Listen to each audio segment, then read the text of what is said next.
안녕하세요. 자, 전 시간에 제가 좋은 장애, 거기에 따른 그 이제 우리 그 냉해와 동해 관련해서 말씀을 드렸었죠. 자, 그러면은 그게 또 반대되는 대비되는 고온 장애가 있을 수가 있죠. 자, 그러면 고온 장애가 어떤 것들이 있는지 이번 시간에 좀 알아보도록 하겠습니다. 자, 일반 식물 먼저 알아봐야 될 것 같아요. 그래서 일반 식물에서는 고온 장애를 이제 생장이 억제되고 호흡량이 증가하면서 동화 물질의 소모가 커지고 광합성을 통해 얻어진 단백질 변성으로 효소 활성이 떨어지는 그러한 상태를 우리가 고온 장애라 이렇게 이야기를 합니다. 일반 작물에서는 이제 그렇게 정의를 해요. 자, 대사작용이 이제 교란되고 독성 물질이 체내에 축적되면서 장애 증상이 외부로 나타납니다. 그러한 현상 때문에 그러면 어떻게 나타나느냐? 일소 현상이나 발화 불량, 뭐 결구장애라든가 척가 불량, 조기 추대, 품질 저하 등으로 나타나서 일반 작물에서는 아주 심각하게 바라보는 그러한 현상입니다. 그러면 그 일반 작물에서 몇 도씨 이상을 우리가 그렇게 보는지 이제 그거 보면은 다 이제 작물마다 좀 차이가 있더라고요. 그 보통 30도, 35도 또 좀 낮은 건 25도, 26도, 7도, 8도 이런 것 같아요. 그러니까 조금씩 차이가 있었습니다. 그러면 평균으로 보면 26도에서 35도 뭐 이렇게 보이는 것 같습니다. 자, 그러면 춘난에서는 몇 도로 정의를 해야 될까요? 각자 얘기 들어보면 여러분들 다 달랐죠. 자, 어떤 분들은 30도를 얘기합니다. 어떤 분들은 한 2, 3도 얘기하고 더 낮게는 26도, 28도까지 얘기합니다. 자, 그러면 그 안에는 26도에서 35도 안에는 들어간다는 건 확실합니다. 제 경험을 제 말씀을 드리면 저는 28도로 잡고 있습니다. 물론 상황에 따라 달라질 수도 있어요. 28도 안쪽은 아닙니다. 28도, 30도 사이인데 자, 어떤 분들은 27도, 26도로 정의를 아예 딱 내리는 분도 있어요. 자, 어떠한 환경 요인이 작용을 할 겁니다. 우리가 모르는 어떤 환경 요인이 작용할 것으로 보이는데 저는 일단 28도 이상이 되면 춘나는 잠시 활동을 멈추는 것으로 보입니다. 그렇기 때문에 제가 이제 그렇게 말씀을 드리는 거고요. 자, 그럼 어떤 현상이 문제냐? 자, 이때 이제 주의할 점이죠. 진짜. 자, 28도가 넘어간다. 그러면은 평상시에 요즘같이 성장기 때 28도, 30도 넘어가는 건 매일 넘어가지 않습니다. 어떻게 되죠? 하루 또는 이틀이죠. 이때는 문제가 없어요. 자, 언제냐 그러면 우리가 장마 끝나고 그 이후부터라고 보시면 됩니다. 자, 우리가 혹석이 휴면기라고 그래요. 자, 이때 주의할 점을 제가 가장 주의할 점, 물론 물 주는 거나 뭐 여러 가지 뭐라 그럴까요? 뭐 환기 여러 가지 이유도 있겠지만 그거보다 가장 주의할 점을 제가 이제 말씀을 드릴 건데요. 자, 그 이유를 먼저 비료 관련해서입니다. 비료 관련해서인데 자, 이런 높은 온도가 계속 유지될 때 무기질 비료를 우리가 습관적으로 투여하게 돼 있습니다. 그렇기 때문에 이때 발생하는 게 뭐냐면 이 토양이요 이거를 흡수하지 못하고 어떻게 하냐면 축적을 하게 됩니다. 그 축적을 하게 되면은 그게 이제 우리가 그거를 아모니아태 질소라고 이렇게 표현하는데요.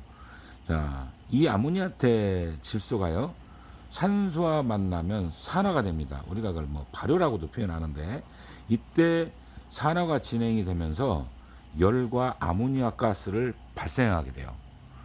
자, 아모니아 가스나 그 이제 열을 발산하는데요.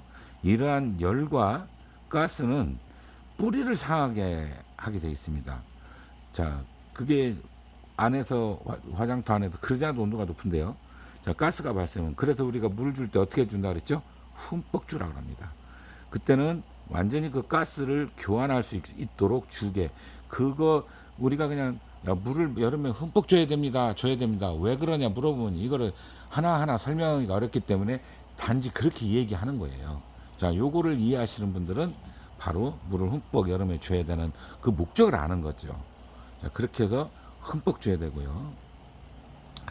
자, 뿌리 기능을 이제 저하시켜 버립니다. 그렇게 해서 이제 뿐만 아니라 이 가스는 난분 또 위로 올라와요. 위로 올라오면서 난잎을 상하게 만듭니다.